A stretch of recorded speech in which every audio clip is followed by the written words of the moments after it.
दिवसा ढवळ्या तुमच्या डोळ्यासमोर जर समजा इथे समुद्रामध्ये हे समोरचा हाजी अली नवीन हाजी अली काय करणार, महिन्याभराच्या आत जर कारवाई झाली नाही, हे जर तोडलं गेलं नाही, तर त्याच्या बाजूला सगळ्यात मोठं गणपतीचं मंदिर आम्ही उभं केल्याशिवाय इथे राहणार नाही। सगळ्यांचं दुर्लक्ष असल्यावरती कशा गोष्टी घडतात पहा तुम्हीच। एक मिनिट जर थांब।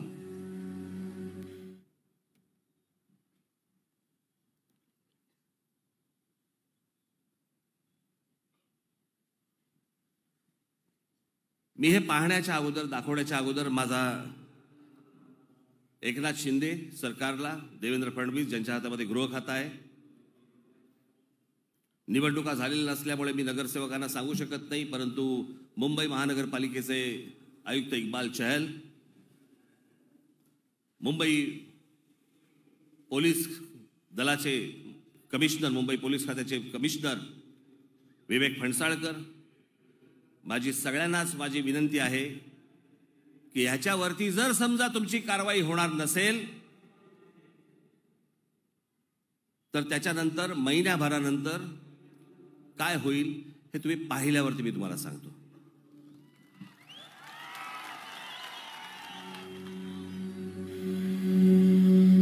हे माहीम आहे।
हे इथे असलेले मखदूम बाबा दर्गा याच्या समोर समुद्रामध्ये अनधिकृतरित्या, मी त्याचे सॅटेलाइट फोटो पण पाहिले, काही नाही होतं तिकडे, हे गेल्या 2 वर्षामध्ये इथे उभं केलं।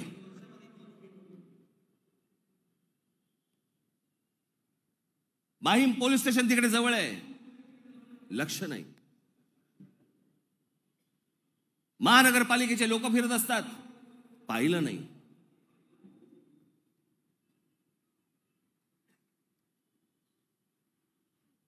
दिवसा ढवळ्या तुमच्या डोळ्यासमोर जर समजा इथे समुद्रामध्ये हे समोरचा हाजी अली नवीन हाजी अली काय करणार,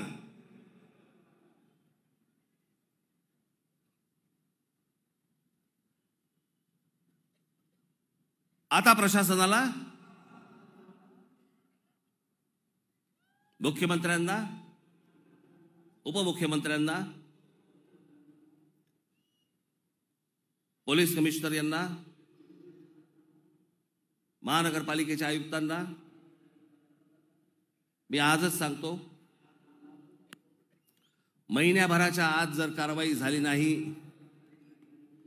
हे जर तोडलं गेलं नाही, तर त्याच्या बाजूला सगळ्यात मोठं गणपतीचं मंदिर आम्ही उभं केल्याशिवाय इथे राहणार नाही. मग साला काय व्हायचं तर होऊन जाऊन देत.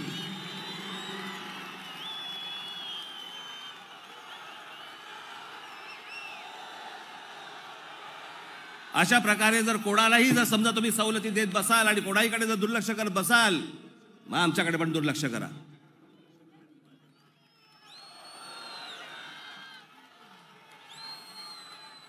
वाटेल ते फाजील चाळे चालू देणार नाही. मी तुम्हाला सांगतो ना, हे एकदा राज्य जर माझ्या हातामध्ये आलं ना, अख्खं राज्य सुतासारखं सरळ करून ठेवीन मी.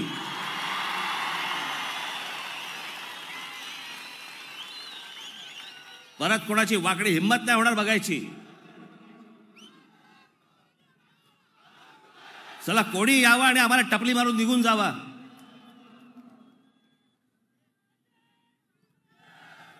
तुमच्या डोळ्यात देखत या सगळ्या गोष्टी घडतायत, इथे घडतायत, बाहेर घडतायत. आमचं लक्ष नाही, आम्ही राजकारणात गुंतलोय.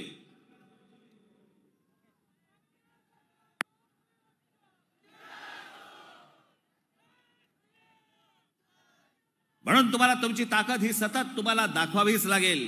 गरज नाही खरं तर, पण दाखवावी लागेल.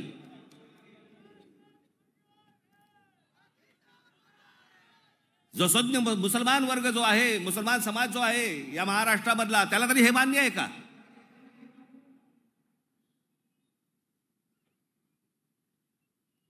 दिवसा ढवळ्या काही करायचं, तुम्ही कुठचीही अनधिकृत बांधकाम उभी करायची, कुठचा कसला दर्गा?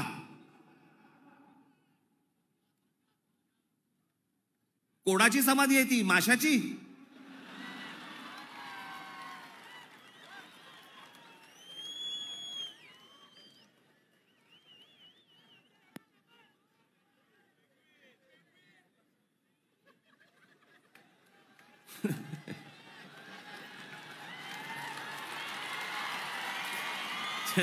पेंग्विन नाही नाही.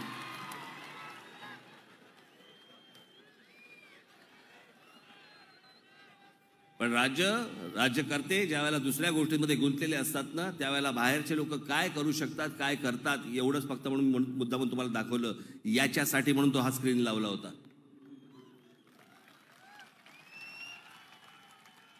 माझ्या सर्व तमाम हिंदू बांधवांना माझी विनंती आहे, येणारी रामनवमी जोरात साजरी करा.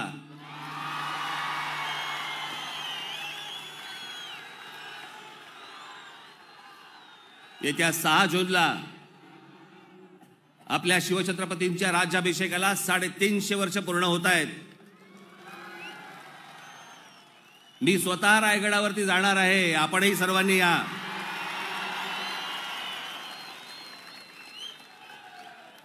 माझी आज या गुढीपाडव्याच्या दिवशी फक्त आपल्या सर्वांना, माझ्या तमाम हिंदू बांधवांना माझी विनंती आहे, दक्ष राहा, बेसावध राहू नका.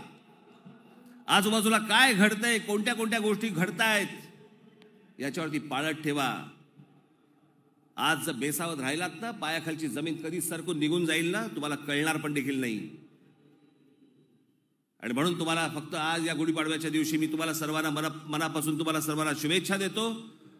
आणि फक्त सर्वांनी आपण दक्ष राहावं, शासनावरती अंकुश ठेवावा, एवढंच आज आपल्याला सर्वांना सांगेन. मध्ये मध्ये भेटत राहूच आपण. एप्रिलमध्ये माझ्या ज्या उरलेल्या कोकणामधल्या ज्या 2 सभा होत्या, मी नाही त्यांच्या मागे जाते,